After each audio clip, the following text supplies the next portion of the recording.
gentil, merci. Ok. C'est bon là? Bonsoir Monsieur Bogdanov. Quelles sont vos impressions par rapport au Salon du Livre? Le Salon du Livre, en fait, est une sorte de capitale mondiale aujourd'hui, enfin en tout cas parmi les grandes capitales de la littérature sous tous ses aspects. Mais on le sait, la littérature, c'est un fleuve qui, bien entendu, permet d'accéder aux romans, mais ça permet aussi d'accéder à autre chose, aux idées en général. Et ici, c'est là le point fort d'un salon comme celui-ci. On accède à ces idées qui vont, j'espère, apporter des solutions aux grandes questions qui se posent aujourd'hui, que la civilisation rencontre, peut-être même au-delà du rêve, du bonheur.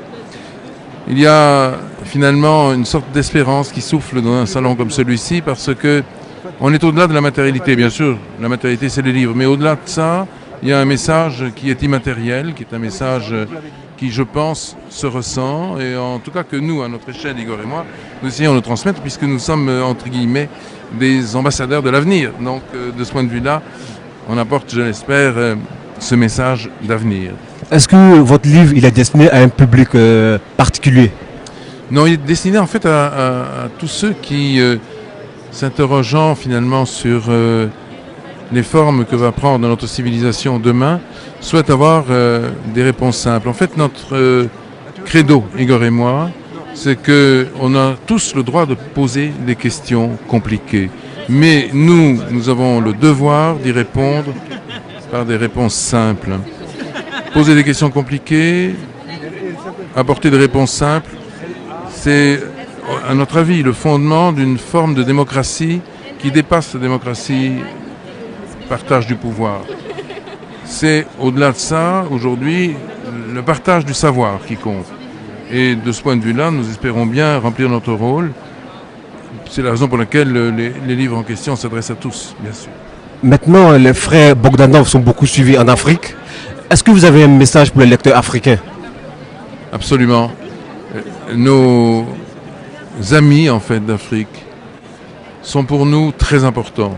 Nous pensons très souvent à l'Afrique et nous adressons des messages, d'ailleurs, parfois très directement à nos frères d'Afrique. Nous avons, Igor et moi, la chance d'avoir un message qui est assez universel pour être perçu par tout le monde, au-delà même des clivages, au-delà même des races, au-delà même des territoires. C'est transfrontière en quelque sorte. Et ce message transfrontalier, on l'adresse vraiment à nos amis, nos frères d'Afrique, avec le sentiment que l'Afrique est aujourd'hui un lien avec l'avenir encore plus fort parce qu'elle n'est pas prisonnière de son passé.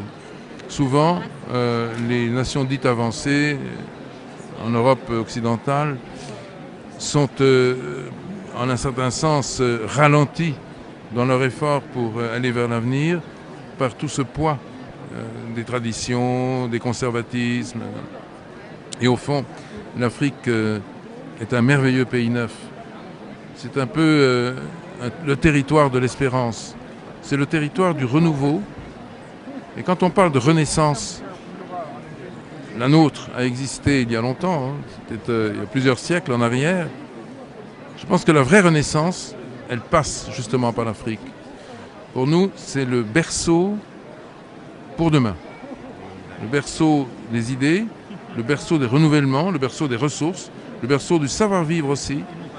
Parce que l'Afrique sait vivre avec la nature alors qu'on a perdu déjà ce lien depuis trop longtemps ici.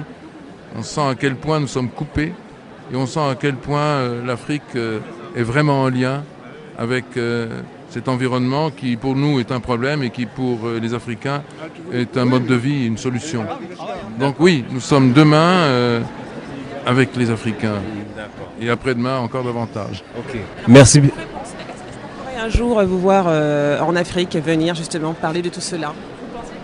Oui, nous avons en fait plusieurs projets de voyage en Afrique, d'abord en Afrique du Nord et ensuite en Afrique centrale, en Afrique équatoriale.